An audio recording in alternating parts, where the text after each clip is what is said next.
Bueno, muy bien.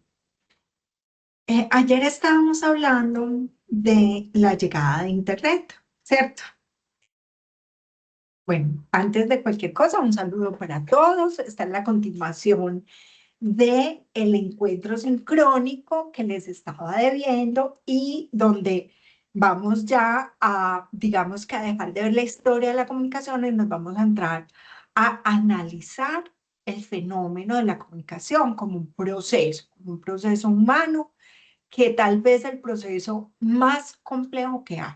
Es el proceso más complejo que hay. ¿Y por qué digo que es muy complejo? Vean, porque no hay absolutamente nada, nada en la humanidad que se haga sin comunicación.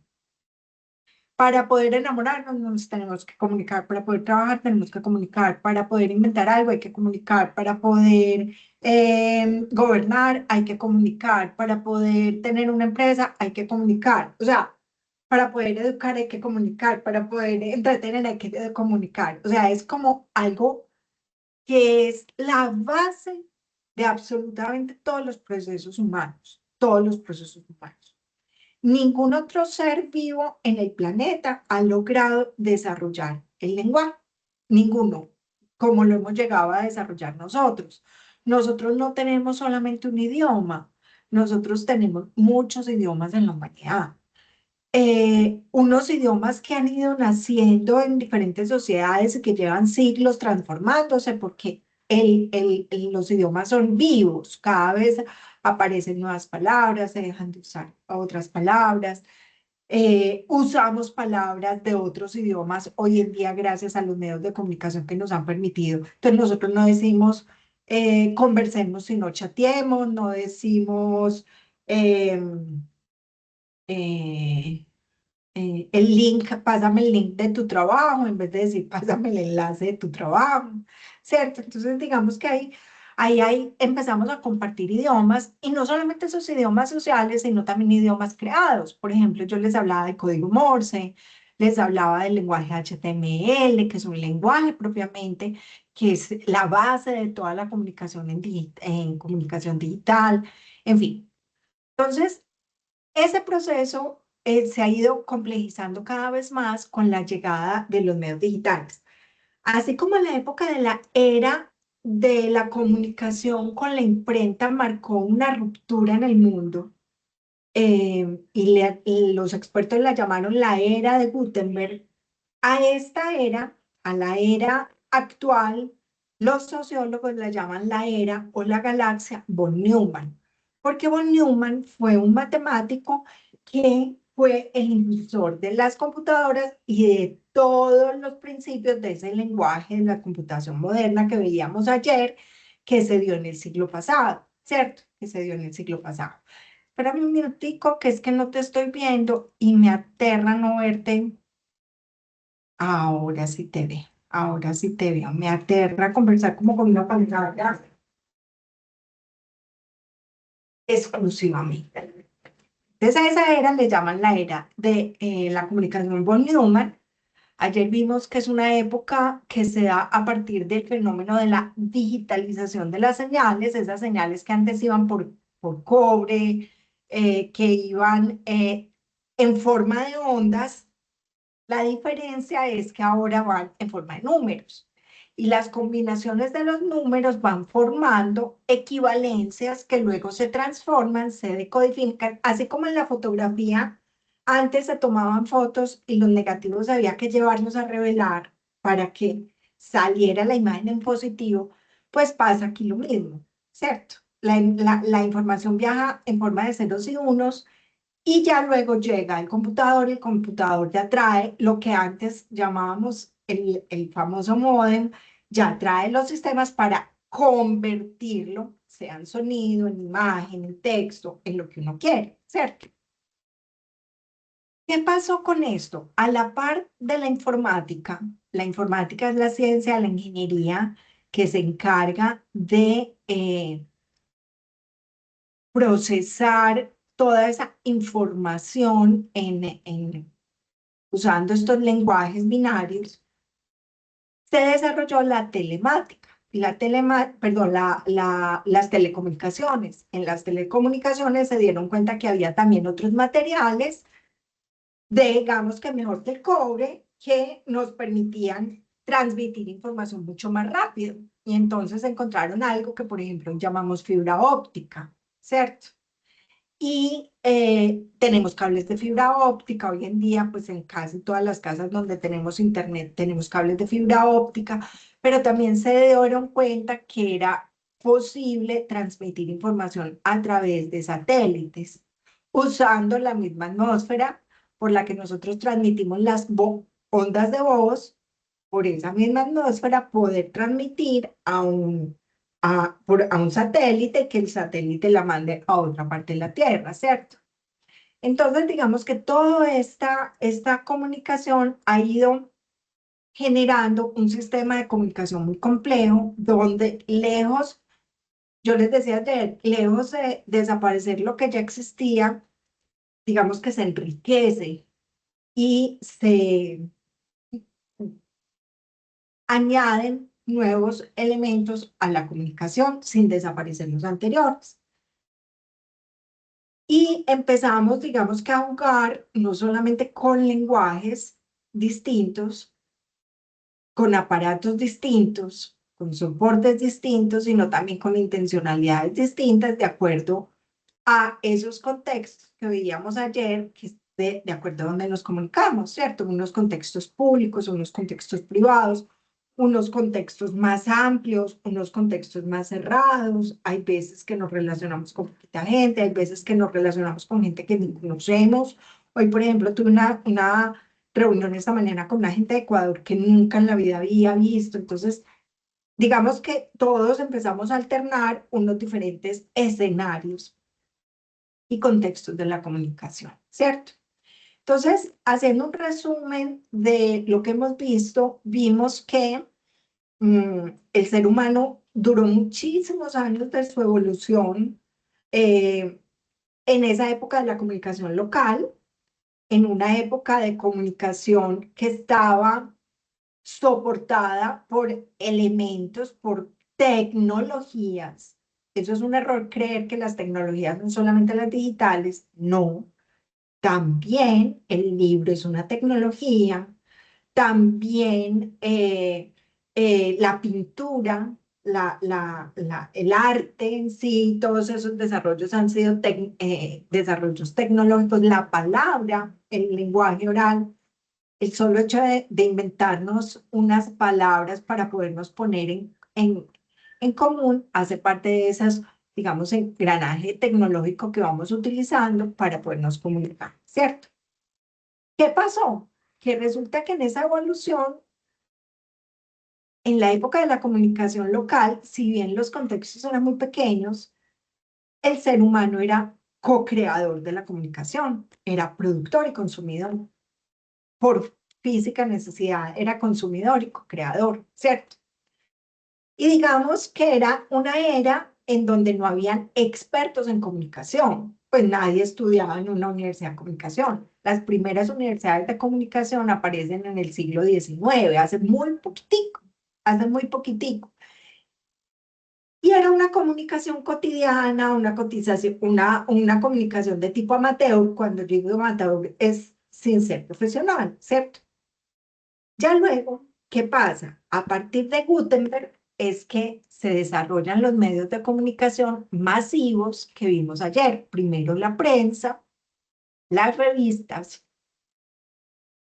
con la llegada del electromagnetismo, todo lo que fue la radio, la televisión, y ahí pasó un fenómeno muy especial, y es que la gente sintió que ya no sabía comunicar, que solamente unos profesionales podían comunicar, unos expertos podían comunicar. Y entonces fue una época de consumo, más fue una época de poca producción. La poca producción que se hacía era más local, más casera, pero digamos que fue la época cumbre de la comunicación donde los grandes profesionales de la comunicación eran los que hacían radio, televisión, cine y prensa, ¿cierto? Y nosotros éramos receptores, ¿cierto? receptores de eso.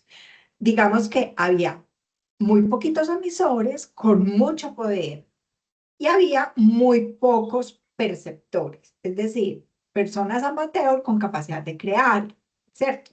Lo sabía, lo sabía porque de hecho hubo movimientos de radio comunitaria, hubo movimientos de televisión comunitaria, periódicos comunitarios, periódicos locales, periódicos barriales, pero eran muy poquitos, ¿cierto?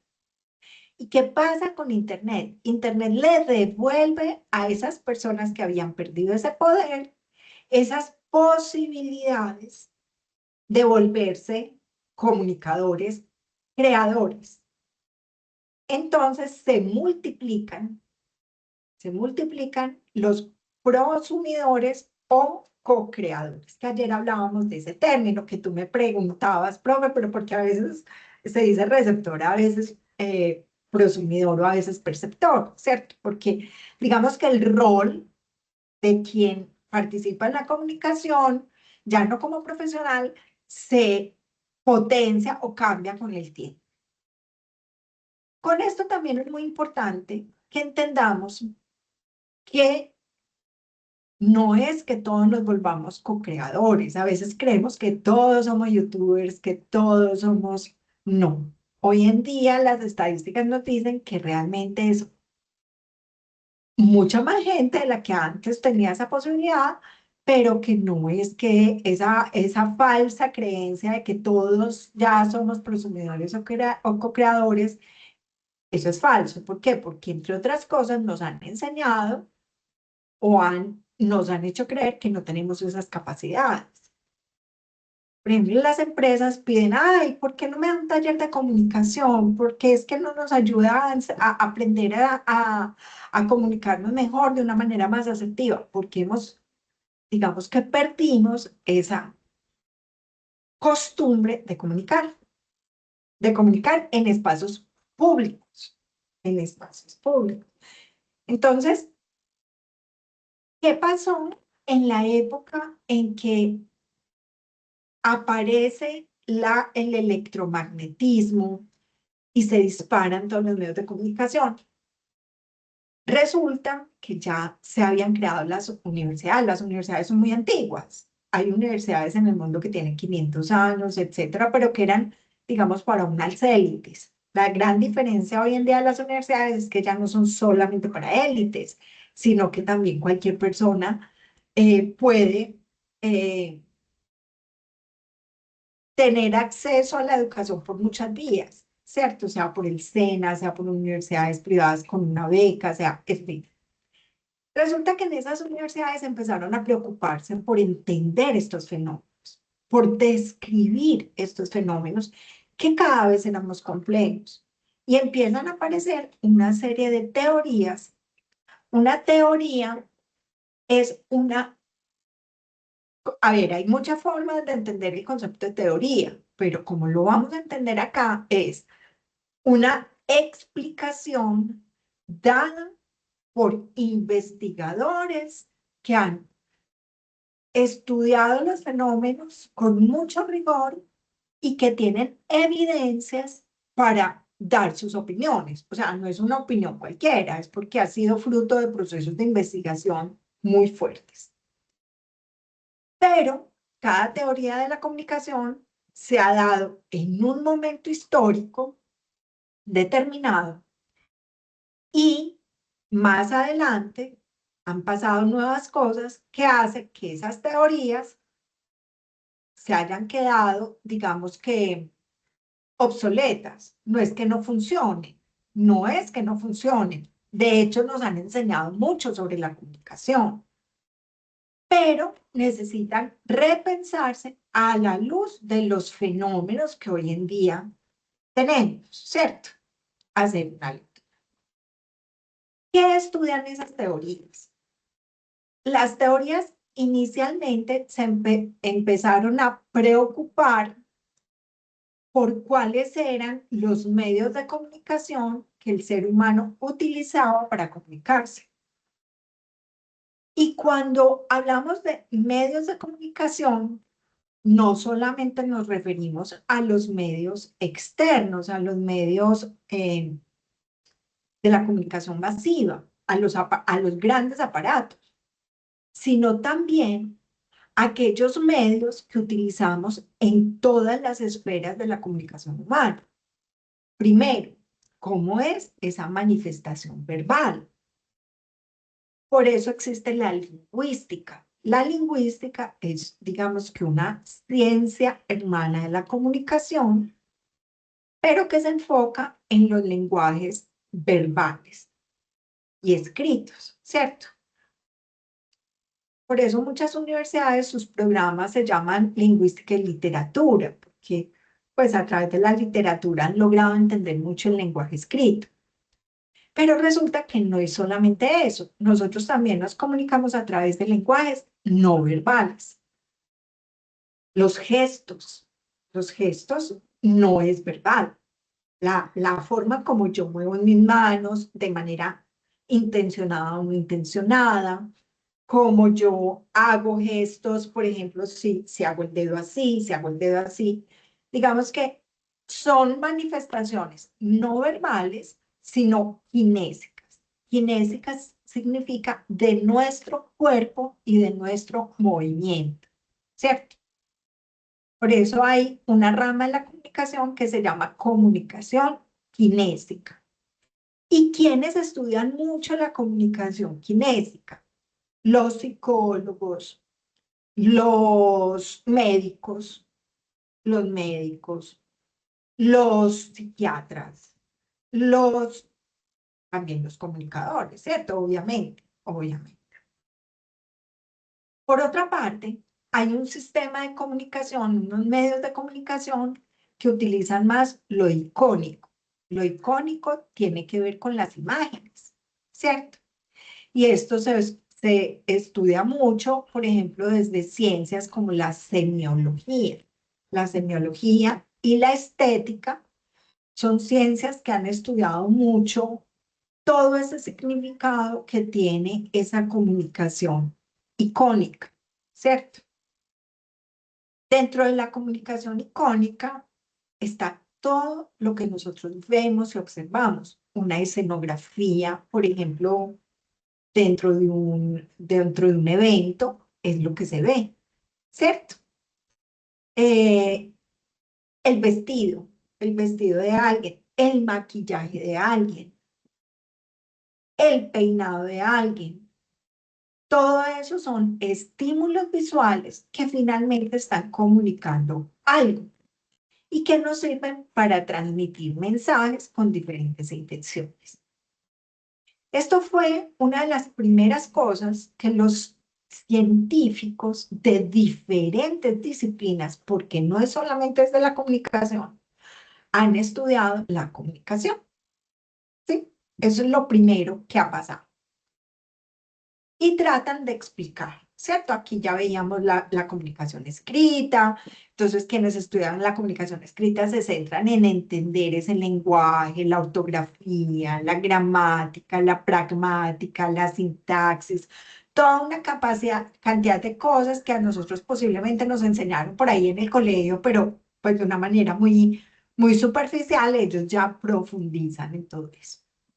La comunicación no verbal o kinésica, corporal o kinésica, que tiene que ver con todos esos movimientos de nuestros cuerpos, pero ellos lo estudian en contextos culturales específicos, porque se han dado cuenta que en diferentes culturas hay coincidencias, pero también hay diferencias, ¿cierto?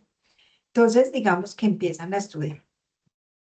Eh, Te voy a poner un ejemplo, o les voy a poner un ejemplo. Quienes estudian la comunicación y tratan de entenderla desde los gestos, han estudiado fenómenos como estos. Porque, por ejemplo, Hitler y sus dictadores lograron tener tanta aceptación en Alemania. ¿Por qué? Y ellos empezaron a darse cuenta que Goebbels, que era su asesor de comunicación, empezó a retomar toda la comunicación que venía desde la antigua Roma para los césares. Entonces, La forma de saludar no es una forma de saludar que ellos se hayan inventado, el high Führer, sino que la tomaron de una cultura anterior que todo el mundo admiraba, porque el Imperio Romano fue muy importante. Por ejemplo, mira cómo se iza la bandera en los colegios. La forma como se iza la bandera viene, y por eso yo les invitaba ayer a estudiar la historia de la comunicación, porque viene desde allá, ¿cierto? Viene desde allá. Entonces, casi todos los dictadores han tomado elementos comunicativos de sociedades antiguas de poder. El Imperio Romano era lo máximo en poder en una época determinada y se pegan de ahí, ¿cierto? Hay otros que estudian la comunicación icónica, gráfica y visual. Hoy tenemos disciplinas como el diseño gráfico, como el arte digital, donde empiezan a entender por qué usamos determinados iconos, algunos más literales. Por ejemplo, los emoticones son muy fáciles de entender en todas las culturas. Si hay una lagrimita y la boquita estaba hacia abajo, entonces está triste, pero si ese mismo muñequito tiene la sonrisa hacia arriba y hay una lagrimita, es que me hiciste llorar de la risa. Es fácil de entender, ¿cierto? Pero hay otros más complejos. Hay otros más complejos. Pensemos en el signo del reciclaje o cojamos cualquier objeto que tenemos en la casa, por ejemplo, una olla en la cocina y le vemos los dibujos que trae por detrás y uno dice, ¿y esto qué significará? Eh, claro, tiene uno que ser experto en ollas para poder entender esos símbolos, ¿cierto? Eh, todo esto empieza a ser objeto de estudio porque los iconos nos transmiten ideas, pensamientos, ideologías, y detrás de una ideología hay culturas, ¿cierto? Entonces, digamos que estudiar la comunicación es estudiar la cultura, porque nadie se comunica consigo mismo sin tener relación con alguien más, salvo pues que estés secuestrado, salvo que estés en un zulo secuestrado o que estés en una isla abandonada, ¿cierto? Pero por lo general nosotros interactuamos en una comunidad. Y entonces lo primero, lo segundo que encontraron en los estudios de comunicación fue que no podían estudiar esos medios y esos lenguajes de comunicación sin entender la cultura, sin entender la cultura. Y empezaron a decir, hombre, para poder entender la comunicación hay que analizar el contexto comunicativo. Porque el contexto, cuando yo hablo del contexto, no me refiero solamente al sitio físico donde yo estoy, sino también al contexto ideológico, al contexto político, al contexto social, al contexto eh, de, de relaciones humanas en todos sus sentidos, ¿cierto? Con unos aspectos tangibles y otros intangibles. Las últimas teorías de la comunicación, bueno, y los teóricos empezaron a darse cuenta también de una cosa muy interesante y es que aparte de ese contexto, también había que analizar, ya tenemos algunos elementos de la comunicación que han ido estudiando, el lenguaje, los medios, el contexto, pero entonces empezaron a decir, venga, pero es que la gente se comunica por asuntos religiosos, por asuntos educativos, entonces hay que también entender la intencionalidad. Y empezaron a darse cuenta que la comunicación tenía funciones, funciones. Cuando hablamos de funciones de la comunicación, es ¿para qué me voy a comunicar? ¿Para qué me voy a comunicar? Listo. Y empezaron a detallar cada pedacito. Entonces luego dijeron, ve, pero es que a ver, estamos Los matemáticos fueron los primeros que se dieron cuenta de eso, la matemática. Dijo, venga, para yo comunicarme necesito un elemento A que se comunique con un elemento B a través de un canal, que sería un elemento C, con un lenguaje que es un elemento D, en un contexto. Y ellos empiezan a ver la comunicación como una ecuación comunicativa, como una figura matemática. Y empezaron a hablarnos de emisor, de receptor, de canal, bueno, todo esto. Hoy en día, la comunicación es muy compleja y las nuevas teorías de la comunicación empiezan a analizar no cada cosita de esas por separado, como pasaba antes,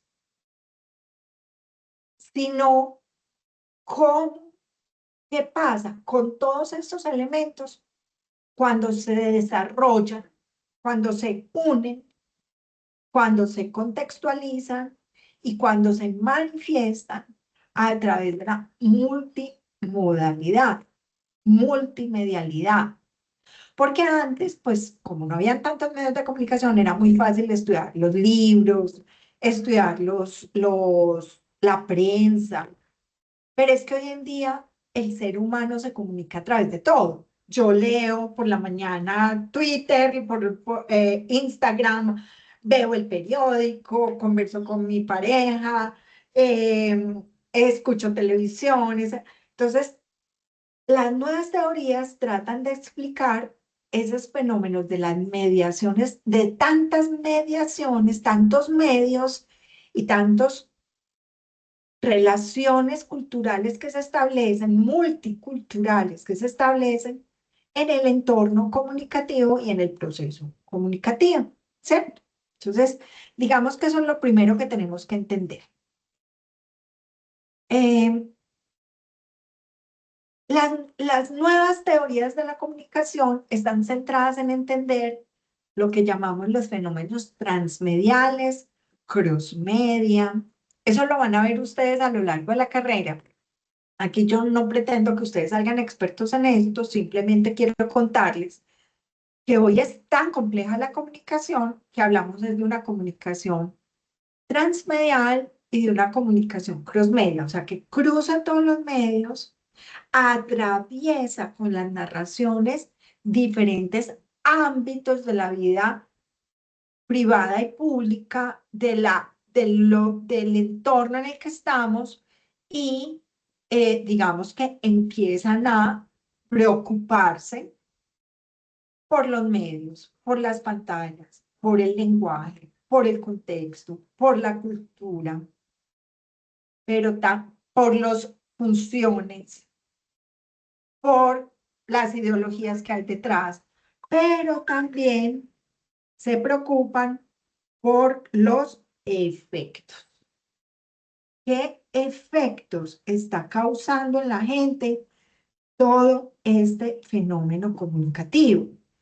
Porque antes no le veíamos sino funciones no le veíamos sino cosas positivas a la comunicación. Pero hoy en día nos estamos dando cuenta que también la comunicación está ocasionando riesgos muy complejos. Yo ayer les decía, cuando tenemos tantas opciones para escoger en Netflix, nuestro cerebro se bloquea, le da algo que científicamente se llama sobrecarga cognitiva. Entonces empezamos a entender que, un minutico, no nos podemos seguir comunicando atiborrando las páginas web de información. Cada vez las páginas web se están simplificando. O sea, como que dijimos, esto nos permite hacer de todo y ¡frum! Hicimos todo y es como si hiciéramos un libro gigantesco, gigantesco, gigantesco que nadie quiere leer, ¿cierto? Entonces empezamos a darnos cuenta que había que dosificar la información, que había que tener cuidado con los efectos cognitivos, con los efectos fisiológicos. Por ejemplo, hay gente que está dejando de comer bien, de dormir bien, por tener tantos estímulos comunicativos. Curiosamente, en una época que tenemos tanta información, la gente está empezando a creer en las bobadas. Que uno dice, ¿cómo es posible que hoy en día haya un movimiento tan grande que diga que el mundo es plano? ¿Sí me entiendes? O sea, ya la comunicación se enfoca también en entender todo esto, cómo toda esta cantidad de cosas que hay. Mira, por ejemplo, solo en esta página web. En esta página web había estímulos a través de las apps, a través de una web, a través de televisión, a través de la posibilidad de registrarme y dejar mis historias. Esto es un proyecto transmedial muy bonito que se creó en Colombia, ya no existe. ¿Por qué? Porque así como descubrimos cosas muy positivas, empezamos a descubrir también cosas que había que repensar, ¿cierto? Porque tenemos tantos estímulos que hay que repensar. Entonces, ¿para qué nos sirve una teoría de la comunicación? Para entender qué es lo que está pasando y para mejorar en función de esos estudios.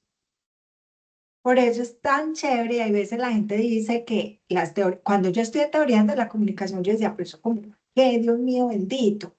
Y hoy en día digo, venga, es que de las teorías de la comunicación es donde salen las propuestas mejores desde la comunicación.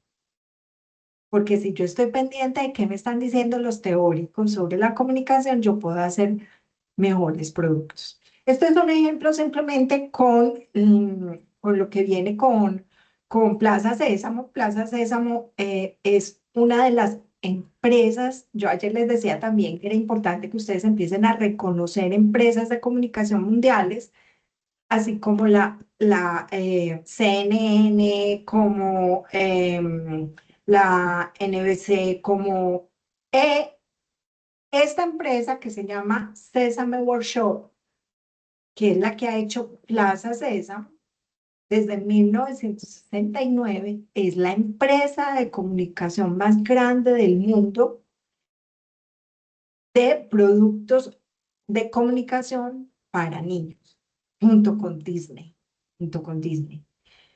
En Plaza Sésamo, nosotros somos como 190 y pico de países en el mundo, ha llegado a casi la mayoría. Entonces, digamos que es una empresa todavía muy vigente, todavía muy importante y eso nos interesa. Bueno, primera lección que nos dejaron las teorías de la comunicación. Hay un interlocutor hablando. ¿Y por qué decimos interlocutor? Porque yo me interacciono con otra persona, ¿cierto? Por ejemplo, yo en ese momento estoy interactuando, interlocutando con Ana María, así esté calladita, ¿cierto? Entonces digamos que yo soy la interlocutora hablante. Por lo general, a ese interlocutor hablante le decimos el emisor, ¿cierto? Bueno, hay un interlocutor destinatario, que no es una persona pasiva, 100% pasiva. Así estés calladita, tú estás pensando, tú estás procesando esa información y generas unas reacciones a eso, ¿cierto? Por eso hoy en día no hablamos de receptores, hablamos de perceptores. Incluso les decía, hablamos también de co-creadores o prosumidores. ¿Qué pasa entre esas dos personas? Hay un mensaje. Ese mensaje es un enunciado, es un discurso que intercambiamos. Y que intercambiamos utilizando dos cosas: un código y un medio, un canal o una herramienta que es el medio de comunicación. Cuando hablamos de medios de comunicación, nos referimos a esos canales que utilizan necesariamente un lenguaje determinado, ¿cierto? En este momento estamos usando un lenguaje oral a través del alfabeto español, ¿cierto? A través del alfabeto español, que yo estoy transmitiendo a través de un canal que lo está convirtiendo en un lenguaje binario y que llega a otro equipo que hace parte de esos canales, ¿cierto? Hace parte, digamos que de esos canales, que le llega a Ana María y que más adelante les va a llegar al resto de los compañeros a través de YouTube. YouTube hace parte de esas herramientas, por tanto, es un canal de comunicación, ¿cierto? Pero yo no solamente me estoy comunicando a través del lenguaje oral, también me estoy comunicando a través de un lenguaje visual, porque me están viendo, ¿cierto? ¿Me estás viendo? Estás viendo mi cara, estás viendo mis gestos, estás viendo mis movimientos de la mano. Entonces, digamos que yo no estoy usando un solo lenguaje, estoy usando varios lenguajes. Estoy usando un lenguaje oral y estoy utilizando un lenguaje gestual. Pero también, si ustedes miran la pantalla, estoy usando un código escrito. Estoy usando múltiples lenguajes que se canalizan, que van a través de la herramienta que por lo general se llama canal de la comunicación, ¿cierto? Nos estamos comunicando en un contexto cultural de referencia. Primer contexto, nos estamos comunicando en español, ¿cierto? Por tanto, digamos que ahí estamos hablando en una cultura hispana que está contextualizada en la Fundación Universitaria Católica del Norte y les garantizo que es distinta la Facultad de Humanidades o la Facultad de Administración a la Facultad de Educación. Aquí estamos en la Facultad de Educación, por tanto, dentro de esa facultad hay una filosofía, hay un proyecto educativo que nos marca la forma de enseñar y de aprender y por tanto hay un contexto educativo de referencia. Dentro de ese proceso también hay una retroalimentación o respuesta. ¿Qué es la retroalimentación o respuesta? Las reacciones que hace el interlocutor destinatario con la información que yo le doy con una función. Aquí me quedó faltando lo de la función, ¿cierto? Me quedó faltando enumerar la función. En este momento, ¿cuál es la función?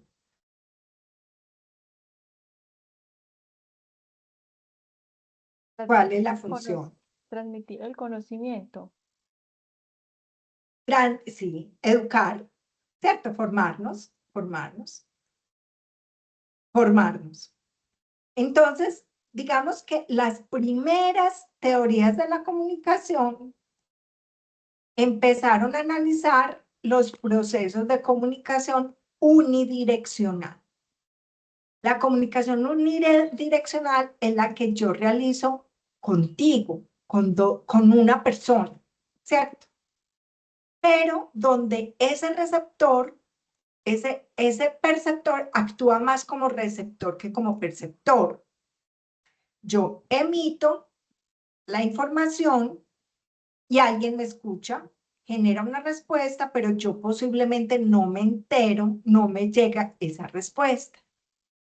Entonces, las primeras teorías de la comunicación empezaron a estudiar la prensa. Por ejemplo, si alguien publicaba una noticia, qué lenguaje estaba usando, cómo era ese mensaje, cómo era ese canal que era a través de ese papel, cómo le llegaba al perceptor y qué respuesta se generaba en el receptor, pero era una respuesta que no le volvía a llegar necesariamente al emisor, ¿cierto? Luego empezó a estudiarse la comunicación bidireccional. La comunicación bidireccional ya es cuando yo sí como emisor me vuelvo perceptor y vuelvo y me vuelvo emisor y vuelvo y me vuelvo perceptor con otra persona, ¿cierto? Hay bi es de dos vías. Entonces, ahí empezó a estudiarse el emisor como esa persona que transmite la información, que define cuál es el código que va a emplear para comunicarse con ese perceptor de acuerdo a la intencionalidad y al contexto que tenga, ¿cierto? Porque mira que si, por ejemplo, una comunicación bidireccional es entre dos amigas que se toman un café, entonces posiblemente de una manera inconsciente el emisor define utilizar la comunicación gestual, la comunicación oral, eh, crear el trabajo con el mensaje con determinadas características, pero si yo voy a hacer eso mismo para transmitir un podcast, lo hago de una manera más consciente, ¿cierto? Entonces, empezamos a estudiar al emisor como un sujeto que tiene unas características psicológicas muy importantes que es necesario conocer y unas características sociológicas. ¿Qué significa sociológicas? Son las características que le ha dado la cultura en la que esa persona normalmente se está comunicando, ¿cierto? Entonces, por ejemplo, en lo psicológico es lo mío propio, pero en lo sociológico ya lo comparto con otras personas. Por ejemplo, entre los factores sociológicos está lo demográfico, por ejemplo, qué edad tenemos, cómo nos comunicamos las personas de determinadas edades, que nos tocaron determinados fenómenos sociales, cómo se comunican hoy en día los jóvenes, cómo se comunican. Por eso es que salen tantas teorías, que la teoría de la generación X, de la generación Y, de la generación M, de la generación Z, de la generación no sé qué, ¿cierto? Eh, Hay otras teorías que analizan esa emisoria, ese perceptor también con unas características sociológicas y psicológicas. Hay otros que analizan solo el mensaje, hay otros que analizan el canal. Por ejemplo, desde las ingenierías estudian mucho la comunicación para poder entender cómo lograr codificar el mensaje, mandarlo, etcétera, etcétera, y que sea más eficiente. Y hay otros más, desde la sociología, desde la antropología, estudian más el contexto o la situación o escenario donde nos comunicamos, ¿cierto?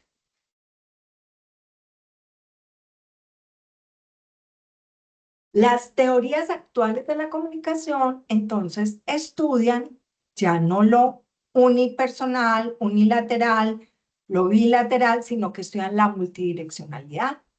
¿Qué pasa con un mensaje cuando lo reciben millones de personas? ¿Qué efectos tiene ese mensaje en esas millones de personas?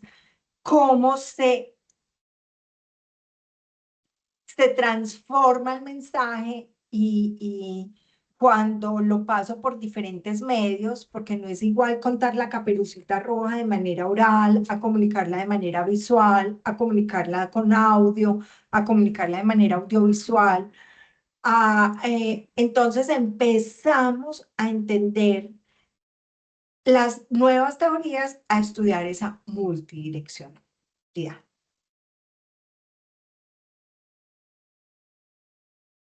La comunicación masiva, que era donde, esa época donde un solo emisor le comunicaba a mucha gente, sigue, ¿cierto?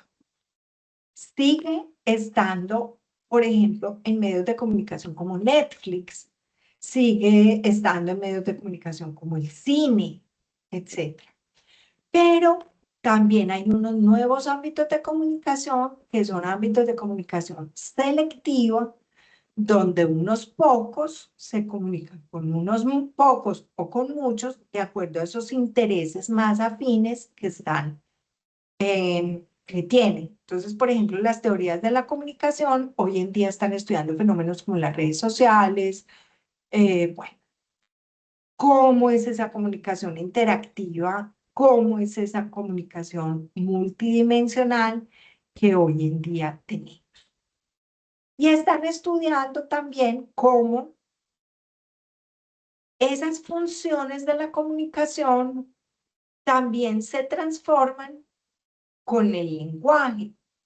Porque yo puedo tener la función de educar, la función em, de generar filiación política, de enamorarme, etcétera. Pero también hay otras funciones y es cómo manejo yo el código del lenguaje, si lo hago de una manera expresiva o emotiva, si lo hago a través de órdenes, eso es la función conativa. Si lo hago, por ejemplo, de una manera muy poco poética, sino más cruda, esa es la función denotativa. Si lo hago de una manera más poética, entonces es una función ya más poética. Si lo que busco es mantenerme en contacto con las personas y si propicio la interactividad, es una función más lo que llaman fáctica. Y eh, también qué significados hay en un mensaje escondidos, escondidos en los mensajes. Eso es lo que se llama metalingüística. ¿Qué hay en ese mensaje? Porque antes nos decían, yo me comunico a través de un mensaje y el mensaje no cambia. El mensaje no. El mensaje tiene cosas escondidas y yo te voy a demostrar eso, o les voy a demostrar eso. Espérate un minutico, les voy a mostrar un ejemplo. Tin, tirin, tirin, tirin. Vamos a ver, 2 segunditos mientras que encuentro esto. Les voy a... 2 segunditos. Esto se llama Cuando vino el Papa Francisco, especial Papa Francisco visita Colombia, el tiempo.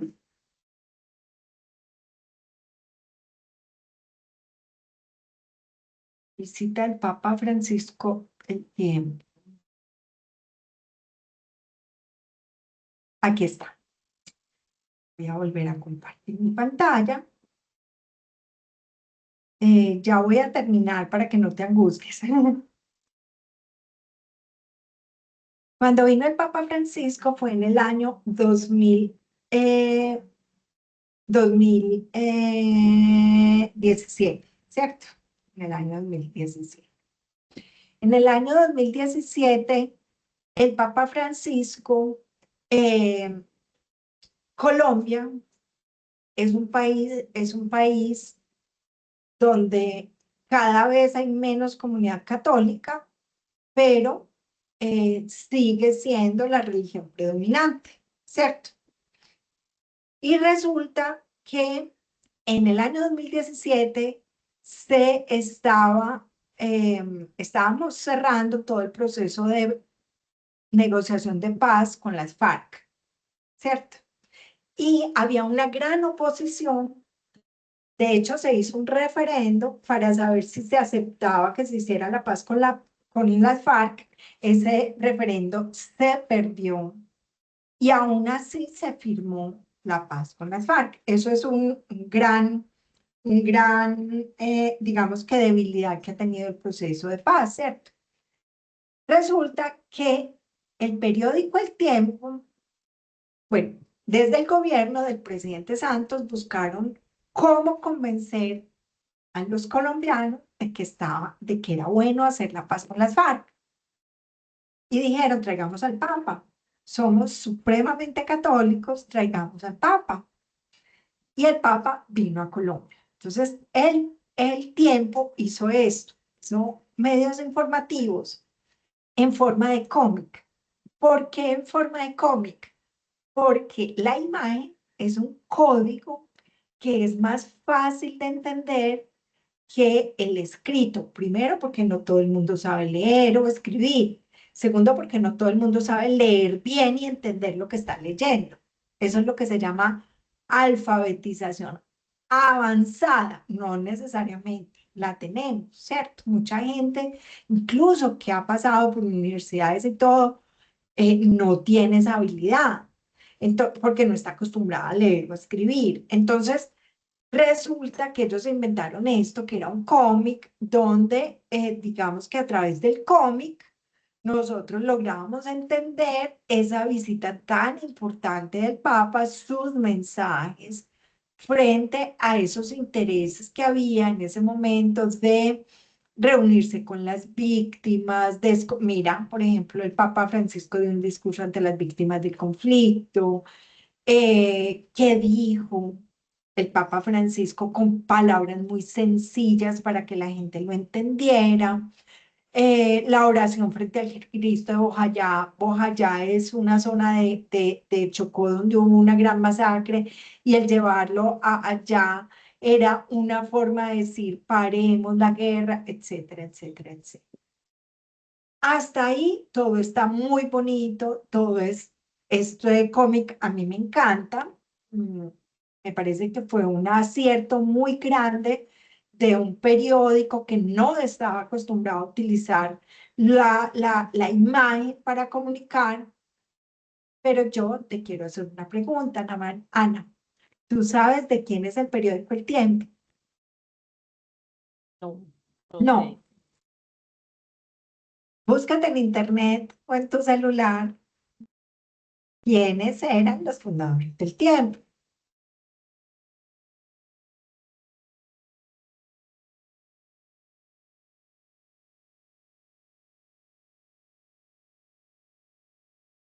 ¿Quién eran los dueños del periódico El Tiempo o la familia que estaba, digamos que gobernando el periódico El Tiempo? El periódico El Tiempo es de 1911.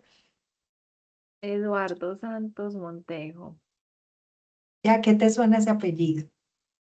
al de nuestro presidente en esa época. Exacto. En ese momento el periódico El Tiempo era un periódico de, eh, de la familia del presidente Santos. Ujú. Por eso nosotros no podemos creernos todo lo que nos llega. Yo no estoy diciendo que hicieron mal, al contrario, me parece que hicieron una estrategia comunicativa muy interesante para poder lograr que el pueblo colombiano aceptara, pese a tantas críticas, un proceso de paz, que no era fácil, ¿cierto? No me estoy oponiendo a eso. Lo que te estoy diciendo es que detrás había otra intencionalidad y era convencer a la gente a través de los medios de comunicación de que era importante votar el sí al referendo, aceptar el proceso de paz. Y entonces, digamos que eso es lo que estudian también las teorías de la comunicación desde la metalingüística, que hay detrás de lo que yo estoy comunicando. ¿Qué intencionalidad tengo yo en lo que estoy comunicando? ¿Qué intencionalidad tiene el presidente Petro al hablar tanto de la guerra de Gaza y no hablar de lo que está pasando en Colombia? No es que él sea un indolente, no es, mucha gente cree, eh, especialmente quienes lo odian y lo detestan, que es que no, hay una intencionalidad cuando yo me pongo como personaje público a comunicar determinadas cosas, ¿cierto? Entonces, tenemos que tener mucho cuidado porque las teorías de la comunicación nos dicen también que la comunicación no es un proceso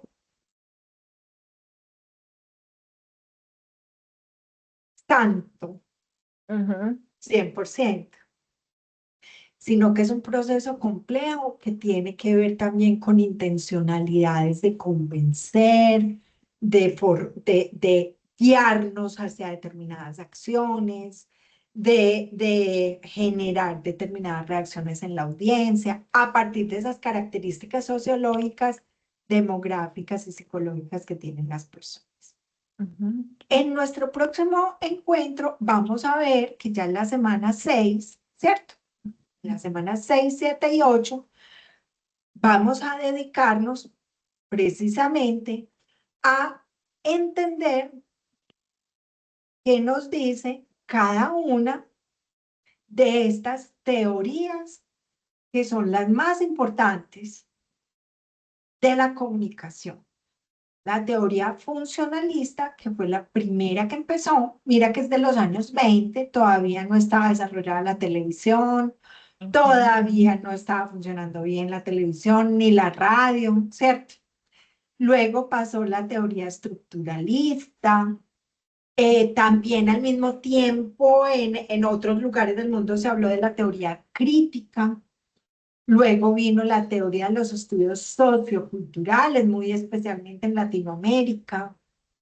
Eh, Luego pasamos a las teorías desde la Escuela de Toronto en Canadá. Se han dedicado a estudiar mucho la comunicación y hoy en día, curiosamente, son los que más líneas nos están dando frente a la comunicación digital, Ujú. analizándola desde la tranquilidad. Tú te vas a dar cuenta, los compañeros se van a dar cuenta que en la comunicación hay muchas cosas para hacer. Hay gente que se dedica a crear contenidos, hay gente que se dedica a crear estrategias comunicativas, hay gente que se dedica más a la gerencia de la comunicación y hay gente que se dedica más a la investigación de la comunicación. Y ellos desde la Escuela de Toronto son los que nos están permitiendo entender hoy en día todos los fenómenos de la comunicación digital para poder saber cómo actuar de la mejor manera en ese entorno. Ujú. Entonces, mi invitación es a que cuando nos reunamos a leer esto, ya se hayan leído todos los documentos de los elementos de competencia para que podamos tener ya una base de conversación. ¿Listo? Ujú. Bueno, Listo, profe. bueno, pues, Ana Bueno, María, mil gracias por acompañarme. no a ¿Alguna usted. duda? ¿Algún comentario? No, profe, no, muy claro. Pues la verdad, muy claro todo. Sí es algo muy extenso, ¿sí? Porque, bueno, pues lo pones muy concreto, pero en la investigación ya, pues al hacer cada teoría, eran miles de teorías, en cada parte la explicaban también con matices diferentes. Entonces es un tema muy amplio. Ana, en pregrado, nuestra intención es que ustedes sepan que esto existe, sepan quiénes son referentes en el mundo de la comunicación. Hoy en día Toronto es referente, lo mismo que Berkeley en California es referente, y lo mismo que los argentinos, por ejemplo, son muy importantes. En este momento, la gran investigación en Latinoamérica en comunicación se está dando en Argentina. Pero no pretendemos que ustedes se vuelvan teóricos de la comunicación. Es entender estos fenómenos, entender para qué te sirven las teorías de la comunicación, porque a lo largo de toda la carrera vas a ver teorías de la comunicación y vas a entender muchísimo más esto. Entonces yo entiendo que es complejo poco a poco. Cada cosa va poco a poco y muy rico que se hayan enterado que es que hay muchas fuentes, Ujú. que la comunicación no es que sea tan simple de entenderla. Ujú. Además, porque lo que pasa, por ejemplo, hoy en día en Sudamérica es muy distinto a lo que pasa en Norteamérica, muy distinto a lo que está pasando en Japón. ¿Sí me entiendes? Entonces, Ujú. entender todo eso. Bueno, nada, vamos a seguir. Entonces, yo voy a tratar de hacer lo más sencillito posible para que nos entiendan las teorías de la comunicación. Perfecto, profe. Un Muchas gracias. abracito, pues, muy grande. Chao, Bueno, que hasta estés luego. bien. Chao.